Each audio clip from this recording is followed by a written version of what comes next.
Hello, everyone. Thank you for tuning in to Channel Hey. BK. My name is Brian. It's the man Josh here as a special guest. Oh, weirdly, I'm wearing the same shirt as the last rank gum. Oh no, we just Wow. we just went straight and recorded the other one. That's a lie. Yeah. That's not how it happened. Elliott Smith albums. Um, Sadly, it's the anniversary of his passing actually this month, which was something that I learned about. But um, I thought that was kind of a perfect because I knew we were delaying it because I was trying to catch up, and I thought it was sort of a nice coincidence that it is going to be out this month. Josh brought this up. He thought, maybe doing like one out of pocket one because it was something that he kind of had to invest some time into as well. And yeah, we ranked his 7 albums, including his comp. But yeah, we're going to talk about his albums, his 5 when he was alive, his posthumous album, and his comp.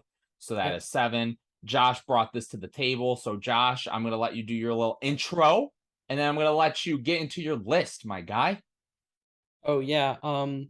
So in terms of like how I prepared for this rankum, I've pretty much spent the entire year kind of preparing for this video, my number 7 album, and that is his posthumous album, From a Basement on the Hill from 2004.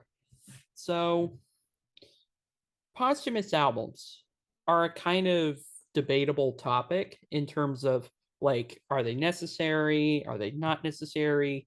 Do they feel like something the artist would have wanted to put out? This album, I think, is easily the most debatable Elliott Smith album in terms of people either love it, some, are kind of like on it.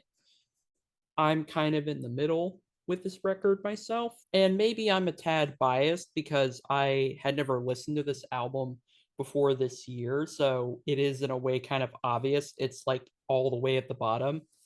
But I definitely respect this album for what it is. And it is a pretty accurate snapshot of kind of where he was mental health wise during the last few years of his life. Like, even on the album cover, he looks pretty solemn on that album cover as well. And this album definitely, I think, succumbs to the kind of messy aspects of some of these records where there's some weird mixes on this album. For one, like, there are moments on here where I feel like, the guitars are like so loud that his vocals feel a bit in the background. A Fond Farewell and Memory Lane are definitely a couple of highlights for me on here. Uh, but overall, this is definitely a record that is decent and I respect it for what it is, but it's not one I'm really gonna go back to all that much because it's hard to listen to for better and for worse as well. So yeah, my number 7, I'm not gonna lie, there's part of like a cheap reason why it's number 7. And it's not because I don't think this album could be better than any of his other stuff. It's more just I think out of all of his work, like if I were to really pull away stuff that I can like go, I remember this or like this really impacted me. This was not one of them in a way. I don't think it's terrible, but it definitely was what it was, and that is the compilation that came out, New Moon. I do think there's some good songs on here, but it's to me, it's again, it's definitely one of those like not all compilations have to be bad, and I don't think this is bad or anything like, or B-sides or whatever.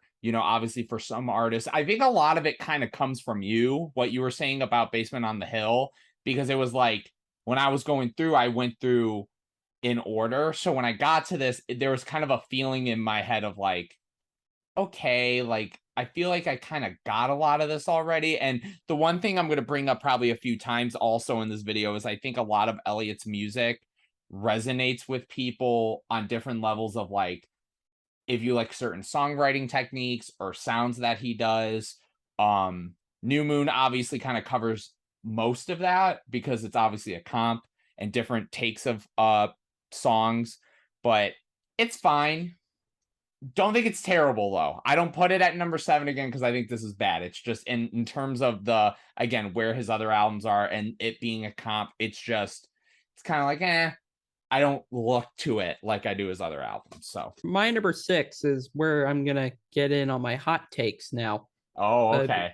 because my number 6 is actually the album that seems to be Elliott's most beloved album and is without a doubt his most iconic album.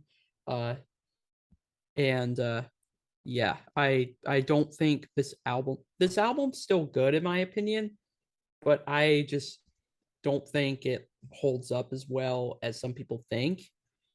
Either or from 1997. Uh, so I'm gonna get the positive out of the way before I talk about why it's as low as it is on my list. So this album is indeed a very pivotal moment in Elliott's career. It's certainly a very important record for this whole like indie singer-songwriter kind of aesthetic. Also, you could definitely attribute part of its success to Good Will Hunting, whose soundtrack like has multiple songs from this album on there.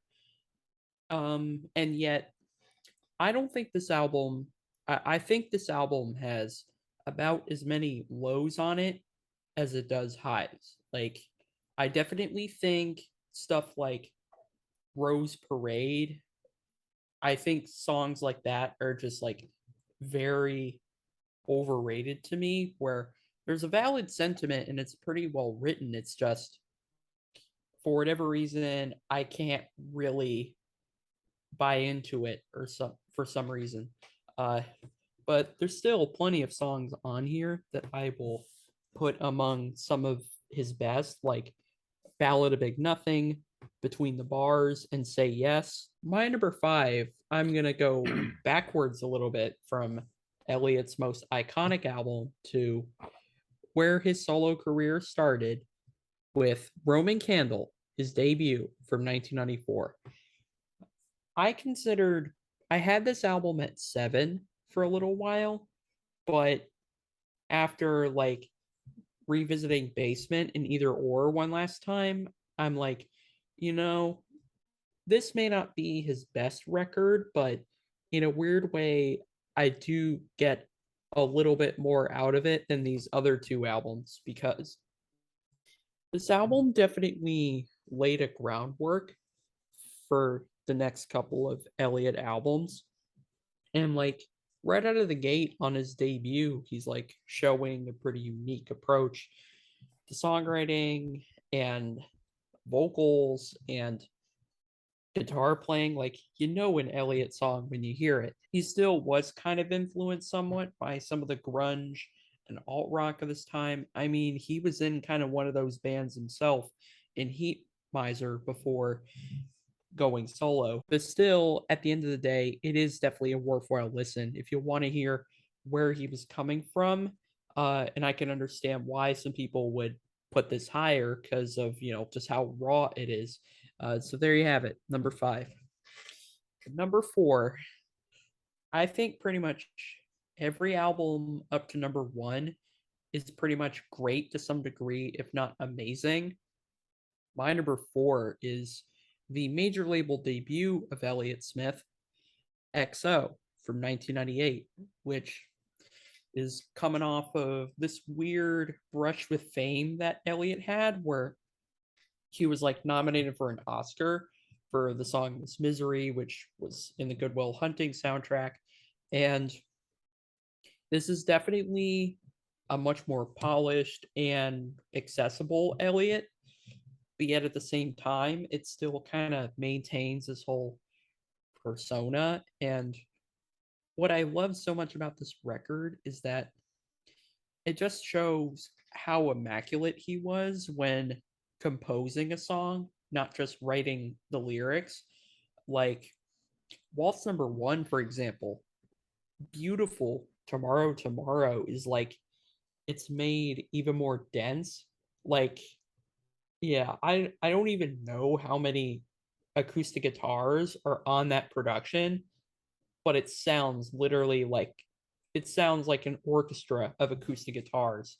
And yeah, it's genius. Even though the second half is sadly not as consistent as the first, and I do think like the outro track is fine, it's still like for the most part a very well put together album. And I'm happy that he more fine tuned his sound, not and didn't like water it down or anything. Like it's still a very lush album. So there you have it, number 4. I'm like really nervous now to do my list because 2 of mine in my 6 through 4 are going to be in your top 3.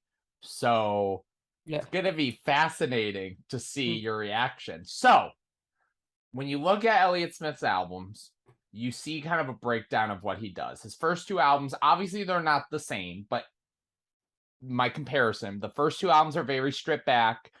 His next 2 are very like, they're not overly like huge and ambitious, but he's introducing, like you said, a little poppier stuff. There's more instrumentation. And then his final 2 albums, besides New Moon, are like probably his most grand and experimental with where he goes with his sonics. One of those albums is my number 6. Because at number 6 is Figure 8. I don't think, again, so I also want to bring up the fact that like me having these albums this low doesn't mean I think they're bad.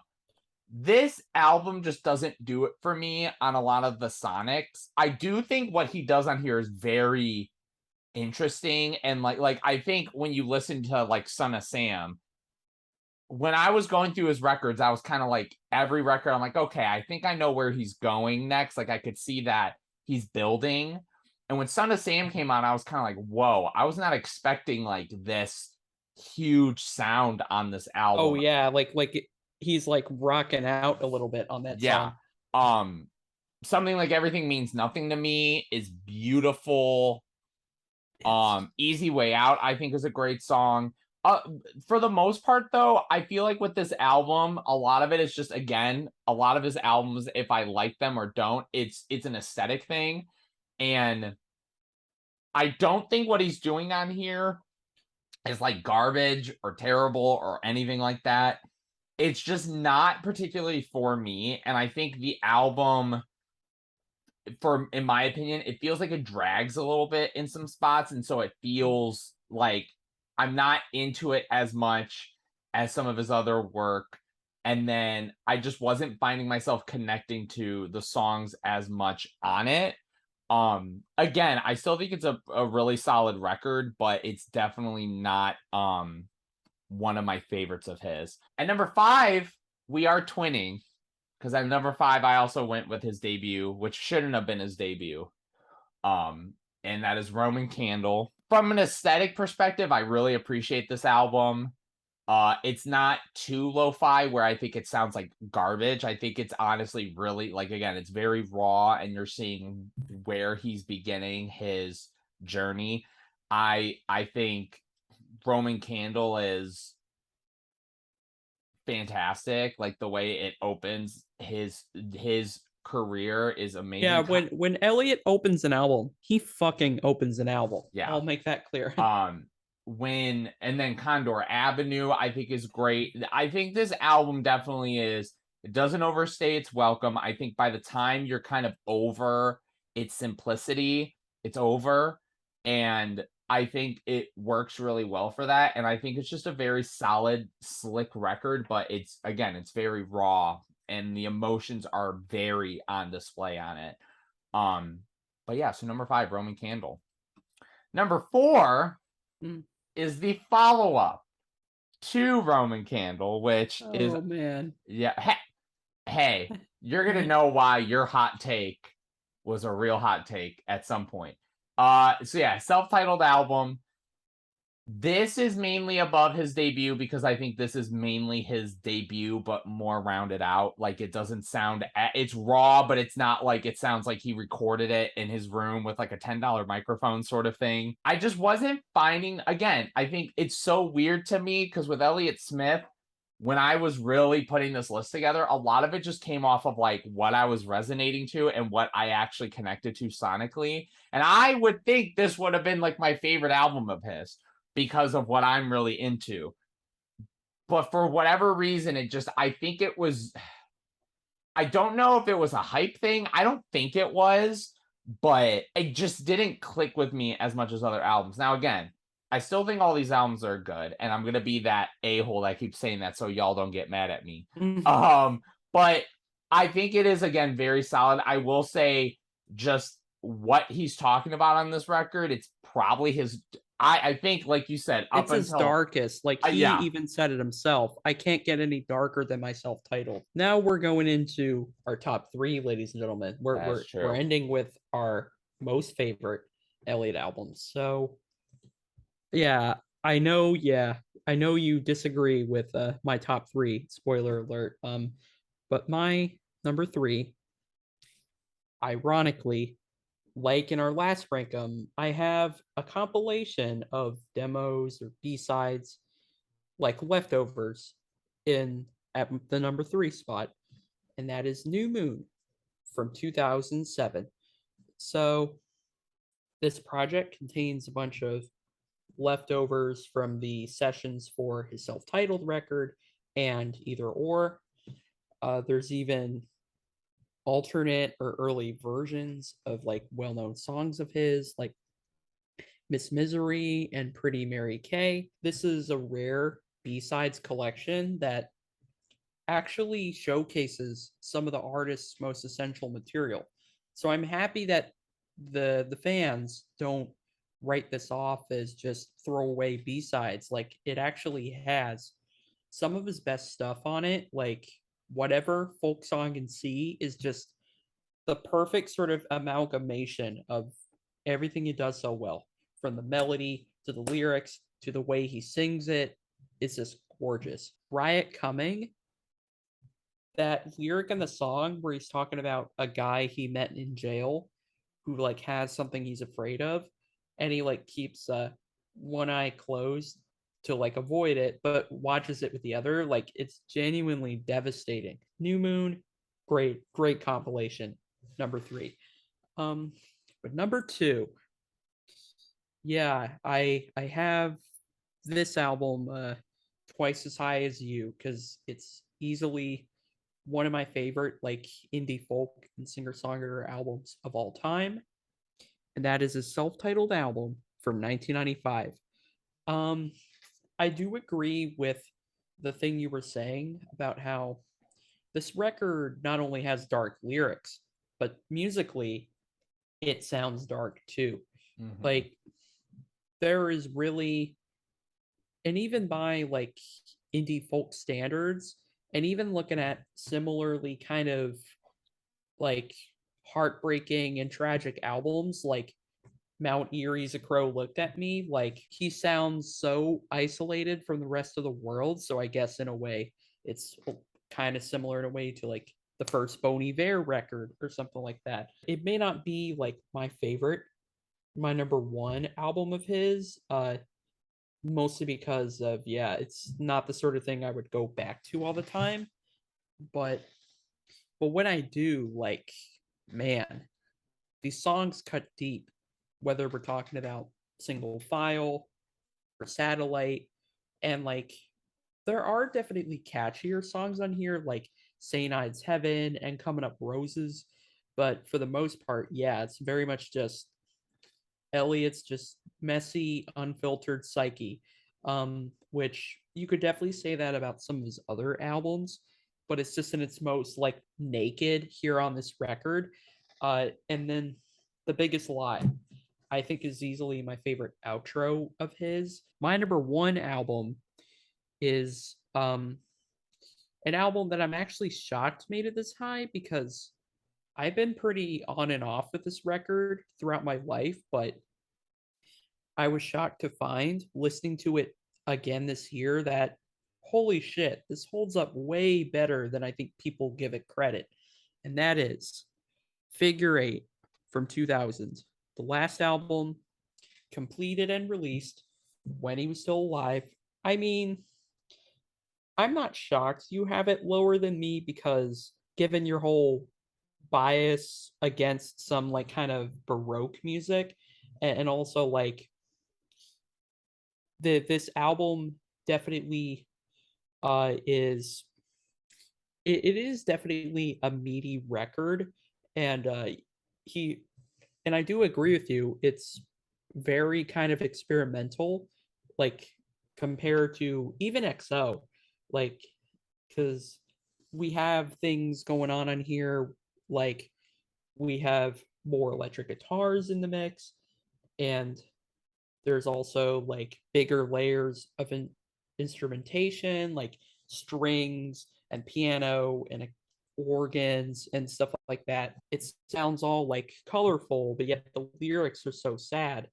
Um, but then like you have these interludes that are pretty much like make it feel as though Elliott's putting you in a dream state. Like it feels like a kind of a experiment with your mind of some sorts at certain points, which I think is maybe part of uh, the premise behind the title of the record. Even like the sequencing of this record, I think is done really well. Like, I mean, it is a very diverse record, and it has this thing where it goes from a rocky song to like a ballad to like another kind of rocky song, but then like the way the last three tracks are sequenced, like I Better Be Quiet Now, Can't Make a Sound, and Bye.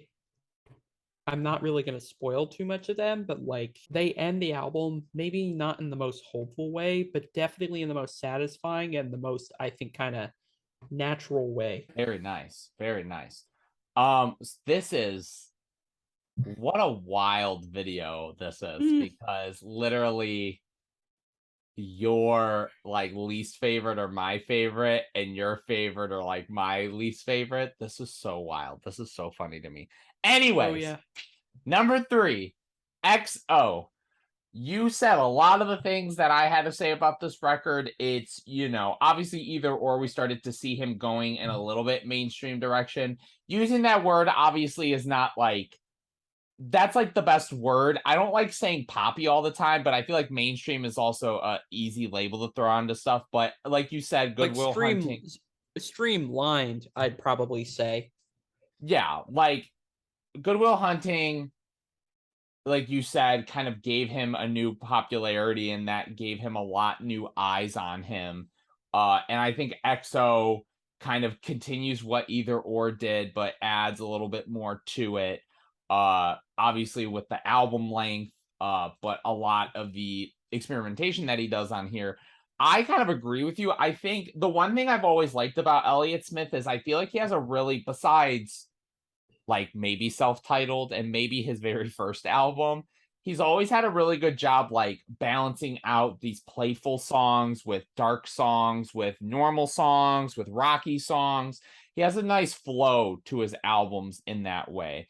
And I think that this record again just shows that he is putting together just a solid track list. I think Sweet Adeline is a great way to open the album. I really like Oh that yeah, song. fantastic. Hits a lot. Okay, thank you.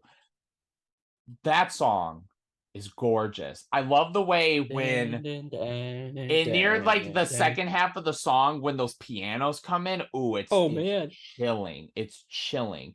great. Um, I love Independence Day. I think that's a great song. Like you said, everyone cares, everyone understands. I don't know if you said that was a song you like or don't. I thought you got I love that song. Okay, Amity was the one that you didn't like. I kind of agree. That could be a little annoying. I think Bottle Up and Explode is another great track on here. And then number 2 is the album you disgraced as your least favorite. That's just a joke. From a Basement on the Hill. Fascinating record because, like you, I looked into a lot of topics about this album. And you said it completely right. A lot of people are kind of like, what's going on here? And a lot of people Eh, are like, bruh, this is his best album. Obviously, I don't think that. I think it's his number 2. Coast to Coast, which opens it. I can understand for someone who loves Elliott Smith, that first song like hits and you're like, Whoa, whoa, what is happening here? Then Let's Get Lost, and then Pretty Ugly Before, Don't Go Down. I just remember listening to this, and again, when I was listening to these records, I was going into it like, okay, he clearly is he is a certain kind of artist, but he does different sounds.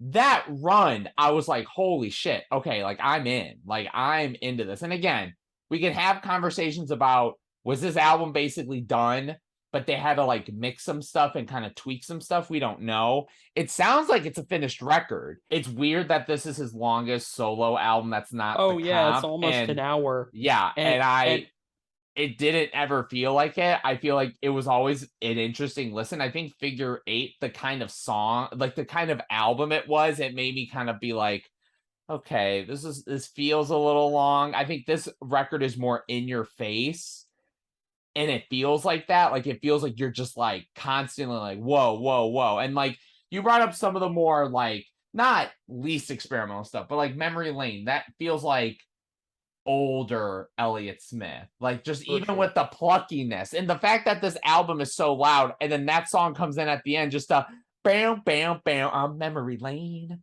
Bam, bam, bam. It's just like a weird, it's like a weird transition, but it works. Like I really do like it. But yeah, I genuinely love this album. It's interesting to me that I love this album so much. Man, how you're just gonna hate on my number one album. I mean, No. technically your number one album was also my number 6. So I guess there is that. Either or, in my opinion, the fact that this record is the same length as the self-titled, same amount of songs, and yet this album, every second of this album, I'm like, this is so airtight. It was a beautiful blend of, it did enough with the new instrumentation, but he was doing what he does best. I think the best songwriting he's done is on here. I was just so much more focused on what he was doing here, especially when it started with Speed Trials. Like I'm like, Yeah. it just, you're kind of like already like on edge, like what is happening right now? And this album to me just, it's so, again, it's so tight, and a lot of what he's talking about I feel like is so focused, and I just found myself thinking about this record so much. I agree with you. Pictures of Me is great. Between the Bars, I believe, is that a song you said was overrated? Uh no. Rose No. Parade was the song I Rose posted. Parade. Okay. I think Between the Bars and Pictures of Me are amazing songs. Like you said, there's a new Yes. No Name on here. I love Angeles. Angeles is definitely one of those, you go to Los Angeles, it's evil, blah, blah, blah, blah, blah songs. But I think his whole perspective on it was really fascinating, and I was really into that. Yeah. 245 was such a great storytelling piece of just being out at night and just all this perspective. Oh, And, yeah. it's just, I found it so funny that our least favorite albums of him are the other person's like favorites. Oh Like yeah. Yeah. that's I so think that funny to is me. indicative of, yeah, the like conversations people have about Elliott Smith for sure. And again, it's a good thing that like an artist like that can have conversations where it's like again, like with Radiohead, it's not like we're like, yeah, so number one's OK Computer, of course. Number two is Kid A, of course. Number three, it's like it feels like any album of his could be your number one. And I know a lot of artists are like that. Like you're like, this album is personally number one to me. But like genuinely, like people are legit like, probably besides New Moon, all of his records, people are like, oh, Basement is my favorite. No, Self-Titled is my favorite. No, Figure Eight is Figure my Eight's favorite. my favorite. Yeah. And either Yeah. or is mine. We are Mhm. celebrating Elliott Mhm. Smith. Our lists are so radically different besides Mhm. Roman Candle. Those are the same. Those are still number 5 on both of them. But every other album is all over the place. Yeah, that was good. What a Yeah. weird rank 'em. Yes. It's so all over the place, but that's Yeah. good. We have two very different opinions, and we want to hear your opinions. Leave them in the comments below. Is your ranking is probably crazier than our two. You probably think New Moon is the shit and Roman Candle's number 2 or something. I don't know. Um, But yeah, definitely. And if you haven't listened to Elliott Smith, please go check him out. Trust me, you will not regret it, because this was Yep. such a fun journey. And yeah, talk to us about your albums of his that you really like. Go see Josh on all of his socials. Check me out on all of mine, as well as ChannelBK. I do some cool stuff occasionally. Josh does some cool stuff occasionally. You know, we just Yeah. do occasionally cool stuff. Yeah. Thank you for bringing this to the table. It was fun. Oh yeah, thank you very much. I've always wanted to do a deeper dive, even though I was well familiar with his albums. And yeah, I enjoyed it. That's for sure. It was fun. So until next time, thank you all so much for watching, and thank you for tuning in. Channel BK. Peace out, everybody. Peace out.